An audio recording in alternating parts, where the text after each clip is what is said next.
I can envision as I write the people that will hear this. I can see their faces, I can feel their warmth, the warmth that comrades often have for each other.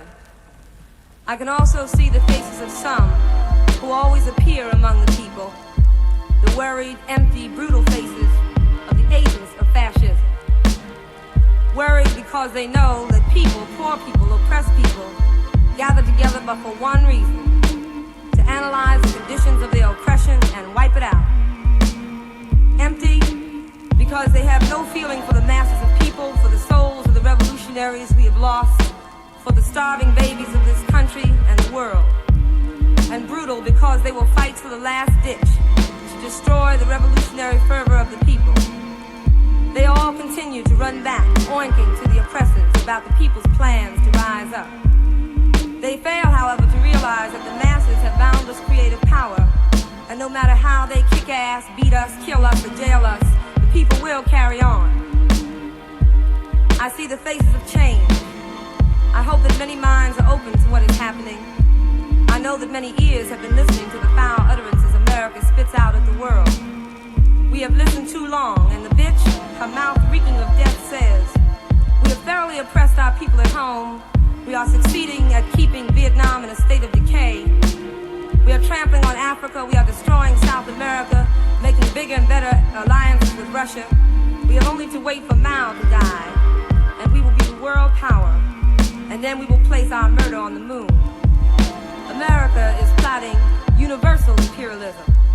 It will be the same everywhere. First Coca-Cola, then Oscar Mayer wieners, and then the troops. That's right on, Ericka. The people cannot take this. We cannot allow fascist fanatics to continue to deprive us of our human rights. We must organize and form an everlasting united front against capitalism, against imperialism, against class distinctions, against racism, against fascism.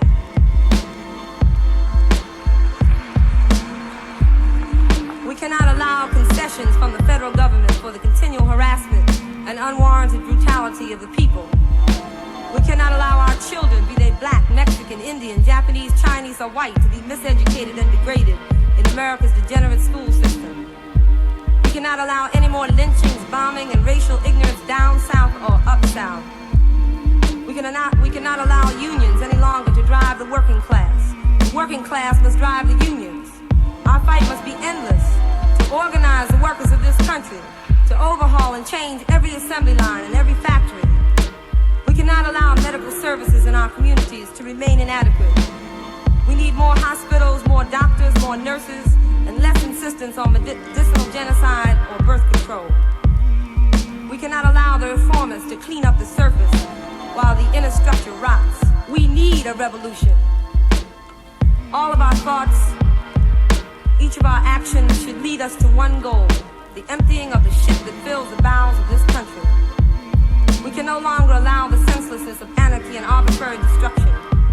We need no more impulsive, opportunistic movements, groups, or political parties that endure on socialistic rhetoric.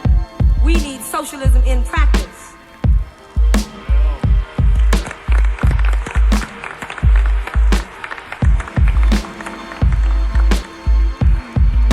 For example, SDS regulars and PL infighting. We need people of all colors who realize the vanguard of the People's Revolutionary Camp must be the most oppressed, those who always rely on action through tested and proven theory.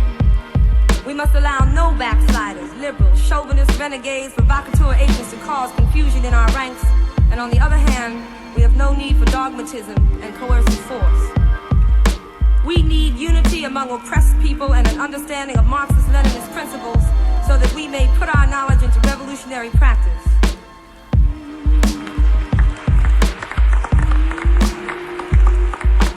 The future of the political prisoners of Connecticut and Colorado looks vague at this point, but in times of difficulty we cannot lose sight of our achievements. We must see the bright future for the people and pick up our courage.